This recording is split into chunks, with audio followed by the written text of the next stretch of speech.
a clarification with a classification, all dealing with Rioja, a visit to a local micro-winery, and I get my grubby little hands on some award-winning Canadian wine.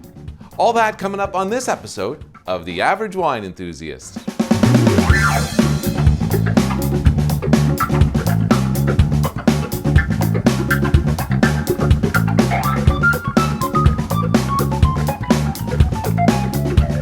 Hi there, everybody. My name is Mike LaPlante, and I'm the Average Wine Enthusiast. You know, since I've started doing this show, I have found myself looking for sources of information about wine, because then I can pass those pieces of information on to you, sort through them, figure out what really is important to folks, just regular folks who are average wine enthusiasts like myself. So I follow different vineyards, different wineries, actual news organizations to find out the latest in wine news. Well, recently, a couple weeks ago, in fact, I was going through my email, and there is a newsletter that I get from Canada, it's just called winebusiness.com, and there's a Canadian version of that. And in there, I found out that there is a winery in British Columbia in the Okanagan Valley in a little town called Naramata, which is, for all intent and purposes, that is kind of the epicenter of the British Columbia wine industry. I wouldn't say most of the wine comes from that area, but a lot of really good wine sure is made and grown in Naramata. In fact, the area there is called the Naramata Bench. That's where a lot of the vineyards are. Anyway, there was a small winery out of Naramata that had won the British Columbia Lieutenant Governor's Award for Best BC Wine. Now, for me, I have a bit of a connection to this area because my brother lives in Penticton, and Penticton from Naramata is maybe a 10-minute drive. So when I go visit my brother, needless to say, we go for a drive up to Naramata and we hit as many wineries as possible. We have a couple favorites up there, the Red Rooster, Hillside, and of course I've talked about Kettle Valley Wine as well, another little winery kind of hidden away up there that's making some amazing wine. Obviously they're growing some good grapes up there. That's where good wine really begins, is in the vineyard, and obviously they know how to make or how to grow some very good grapes up there. But the winery that won the BC Best of the year 2019 is a winery called Deep Roots Winery, and like I said, they're out of Naramata, and they made a Syrah in 2017. Well, they harvested some grapes in 2017, and they made some wine out of that. And this wine, the 2017 Syrah, is the BC Wine of the Year for 2019. Now, obviously, it's a small winery, and this type of thing this kind of wine wouldn't last. In fact, it didn't last. It sold out, in fact. And but before it did, as soon as I read that email, I did a little bit of research on where it was and all that kind of stuff. I actually ended up joining their wine club.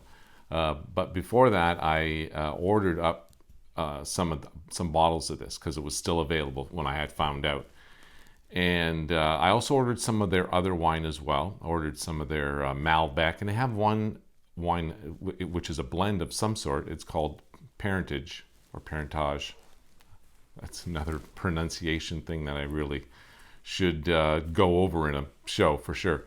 The Meritage and the Parentage and all that kind of stuff. So that's a blend I also ordered.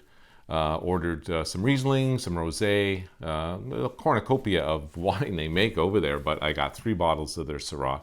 Cracked one open as soon as I got it, and it is very delicious, and you can tell that it's probably going to do well to cellar for sure. It's only 2 years old now, so yeah, we're going to give that some time in the cellar and see how that makes out, but like I said, it sold out, and I was very happy to get my hands on it, to be able to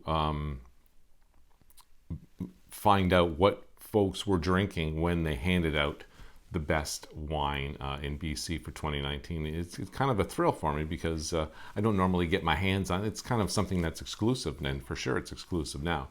And of course, like anything, wine's going to change and it's going to get better with age, and we'll see where that takes us from there. Also, this past couple weeks, I have a friend who I went to France with, and we visited many wineries there. And he is very interested in the making of wine because he's a winemaker himself. Him and a few other guys, they make roughly 2,200 liters of wine per season, some white and some red. And for the last, I think, 3 years, he said he's been making Merlot as far as the red goes. And I think that's what they've been doing, like I said, for the last 3 years or so. And so it was harvest time within the last couple weeks. And he sources his grapes from the Niagara area, rents a truck, goes up there and picks up his grapes, and then brings them down. So I asked him, if there's any point in time that I could, witness what was going on, maybe give him a hand if they needed a hand. I would love to, observe this type of, the process of making, so much wine. There's lots of homemade wine out there, and a lot of them make okay wine. But these guys, they do it upright. They got a lab, and they got oak barrels, and they got cold stabilization going, and malolactic fermentation, and all that kind of stuff. They have it really going on there. And they make some pretty decent wine, I have to admit, for local wine made with Niagara grapes. And it was an interesting lesson to learn there, how much manual labor is put into making wine, and especially on that scale, so many liters of wine. They use a bladder press there, which is an interesting sort of way of doing it, as opposed to putting your grapes into a big container and then getting them smushed down. This way the bladder is able to push out on a container and extracts the juices that way. Very interesting little field trip I went on there, and hopefully I'll be able to go over there sometime next year, probably springtime I'm guessing, and go over there for a bottling as well. I'm not exactly sure what they're going to be bottling because I'm not exactly positive how long they keep their red wine in barrels. It's months and months for sure, maybe even be a year. So they might even be bottling 2018 wine in the spring. But I'll let you know how that goes with my buddy Gord. Here's a shout out to Gord. I'd like to revisit a few things as far as Rioja goes, which is what I talked about on the last show. There's a few things. I've said there was 4 different classifications. There was the generic, the Crianza, the Reserva, and the Grande Reserva. Well, it turns out, if you do the research on it, a lot of folks will just name those 4 classifications. But there is another classification called Gran Añada, and that particular classification of Rioja is used for sparkling wine. So you can have sparkling Rioja. Amazing. I can't wait to try to maybe get my hands on some of that. I did see some Grande Reserva on the shelf in my local liquor store, and it's some pretty pricey stuff. Like, it was up near $50, which it kind of blows me away that you can get like we had last episode, 7-year-old wine for $15. Kind of blows me away. So while I was there looking at the Grande Reserva, I also noticed that Montecillo, which is another thing I'd like to go back and correct myself on, is we had the blue label Rioja Reserva from this bodega, and I was calling it Monticello. It's not Monticello.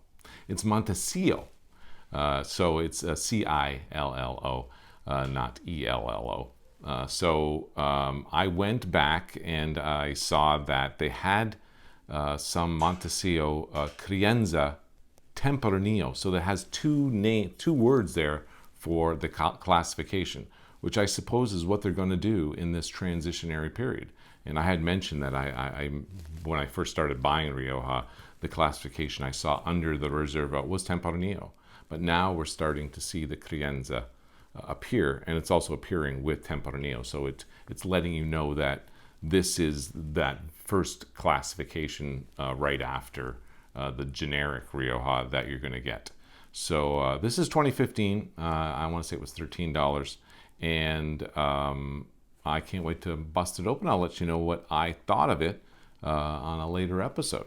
Speaking of Spanish wine, I bought some rosé a couple weeks ago, and it had a specific label on it, and the Spanish called it rosé rosado, and it tastes very similar to Côte de Provence rosé, which is to be expected. I think they make a lot of their rosé down there with a blend that includes Grenache, which that's what they use for the most part in Provence. In Spanish, they call Grenache Grenacha. And so I saw that they had the same bottle of rosé there that I bought previously when I went and picked up this bottle of Rioja. But the label is now changed, and it's in a period of transition, so that there's the old label and the new label right next to each other. One was a 2017, and I believe the other one is a 2018. So it's interesting that they're changing their label, changing their style, and trying to project an image of quality wine, which I talked about last time. They're really trying to up their game there in Spain and try to compete in the minds of wine lovers out there with their neighbor France and even Portugal as well. So I wanted to get into another subject altogether, and that was the economics of drinking wine. But I think that's going to be maybe a show all on its own, and I can keep this show somewhat short and sweet. If you have any ideas or comments about what I could possibly talk about in that subject as far as the economics of drinking wine compared to spirits or beer, I'd like to know what your opinions are, and maybe we'll talk about them on the next episode of this show. I'd like to thank the Big Organ Trio for supplying the music for this show, and I'd also like to thank you folks for watching. If you have friends who are digging wine or they're just average wine drinkers, let them know about the show. I'd really appreciate it. My name is Mike LaPlante, and I'm the average wine enthusiast. Salute!